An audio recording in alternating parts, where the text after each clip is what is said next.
Makan gaji buta, kaki ponteng dan kegagalan yang dinafikan.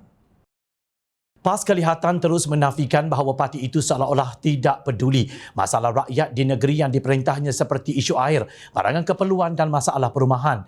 2 hari lalu, Presiden PAS Tan Sri Abdul Hadi Awang berkata ia satu anggapan yang tidak matang tanpa mengambil kira kerajaan PAS juga gigih berusaha menguruskan keperluan kehidupan rakyat. Seperti biasa, PAS lebih seronok menuduh kemiskinan dan kemunduran itu datangnya daripada pihak lain. Katanya PAS menghadapi banyak sekatan oleh kerajaan pusat bermula dengan Kelantan sejak zaman Perdana Menteri sekarang menjadi Menteri Keuangan sehingga kini. Dakwanya urusan keuangan yang wajib mengikut perlembagaan, perjanjian dan prinsip demokrasi tidak dihormati. Royalti petroleum tidak dinafikan kepada Sarawak dan Sabah tetapi dinafikan kepada negeri yang diperintah oleh PAS. Adakah kerana prinsip Islam yang dipegang oleh PAS?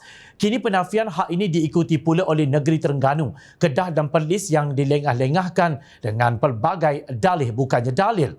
PAS dapat membuktikan prinsip integriti dan tadbir urus yang beramanah walaupun dengan sumber keuangan yang terhad. Katanya menerusi tulisan minda Presiden PAS yang dimuat naik di Facebooknya.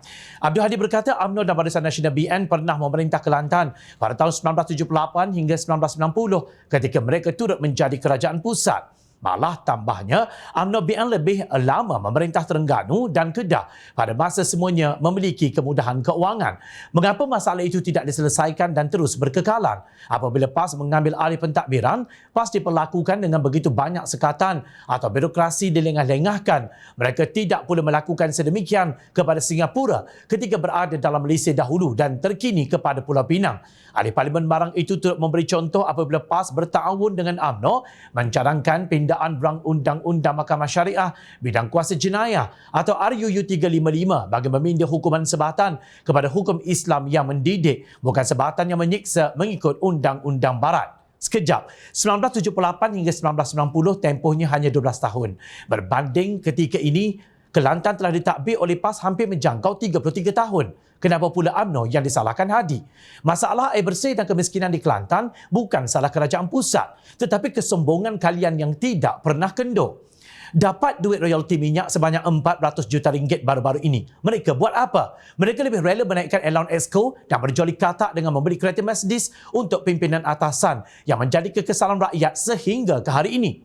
Kelakar betul Hadi ini. Ketika menjadi sebahagian daripada kerajaan bersama Mahyadin dan Ismail Sabri, Tuan Guru buat apa? Kenapa tidak tunaikan hajat Tuan Guru ketika itu? Atau seronok makan gaji buta selama 32 bulan tanpa berbuat apa-apa? RUU 355 entah ke mana. Takhta kaki ponteng tetap dipegang tanpa rasa ingin menyerahkannya kepada orang lain. Jadi Duta Khas Timur Tengah, apa hasil yang dibawa kepada negara? Sekadar kenyataan bodoh di minda Presiden, pelabur mana yang hendak percaya? Sesungguhnya 33 tahun di Kelantan bukan satu tempoh yang singkat. Dan selama tempoh itulah rakyat Kelantan dibiarkan dalam kemiskinan dan dinafikan hak mereka demi memberi laluan kepada penunggang agama, hidup mewah dan lupa diri.